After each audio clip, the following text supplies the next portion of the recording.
Now, 27 minutes away from President Biden's unprecedented address to the nation, and what he says will be as important as what he does not say. This from the Attorney General in the past few minutes. I want to reiterate that the violence we saw yesterday is an attack on our democracy itself. The Attorney General said it.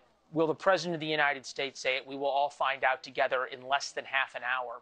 We are learning new details about the attack, about the victims from yesterday's assassination attempt against former President Trump. The two victims currently in stable condition are 57-year-old David Dutch of New Kensington, Pennsylvania, 74-year-old James Copenhaver of Moon Township, Pennsylvania.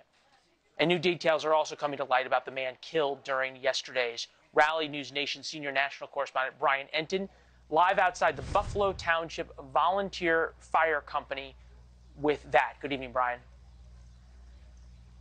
Good evening, Leland. Corey Comperatore, he was loved in this community, not just by his family, but by everyone. He was the fire chief at this volunteer fire station. He worked here for 30 years, since 1994. His day job, we're told, was doing plastic manufacturing. His coworkers told me that he would often come to work smelling like smoke because he would leave for lunch. He would go fight a fire, and then he would come back to work. He was a girl dad. He loved his two daughters. He loved his dogs. He loved fishing, and he loved President Trump. He was very, very passionate about his support for the former president. He was looking forward to going to the rallies. I was out talking to his neighbors earlier, Leland. One of them, by the way, was a President Biden supporter who said they would have lively discussions and arguments, but they were civil. And at the end of the day, they were neighbors and they were friends, and they would have barbecues and talk politics.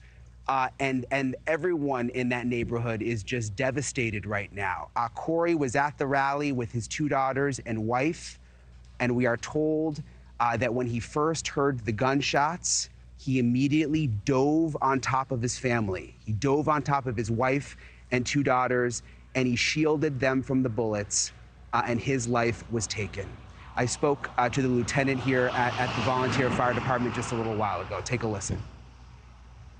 It's just hard to believe how it happened and what happened, and that it happened to such a kind man, that this was the last thing he deserved.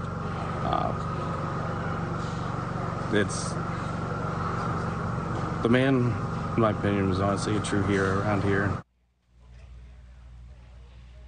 So they're heartbroken here, Leland. They've got the flag at half-staff. They've got his uniform out front.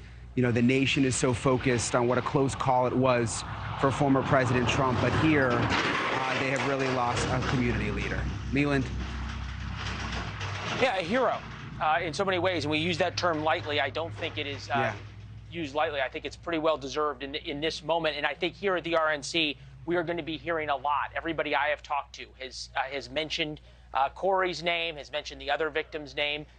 You can imagine they will play a large part, to what extent, perhaps his family as well, in the next 4 days we are going to see here. Brian, great reporting as always to humanize and to bring us this story of who this man was. Thank you. Thank you for watching. Go to newsnationnow.com to find NewsNation on your television provider. And don't forget to click the red subscribe button below to get more of NewsNation's fact-driven, unbiased coverage.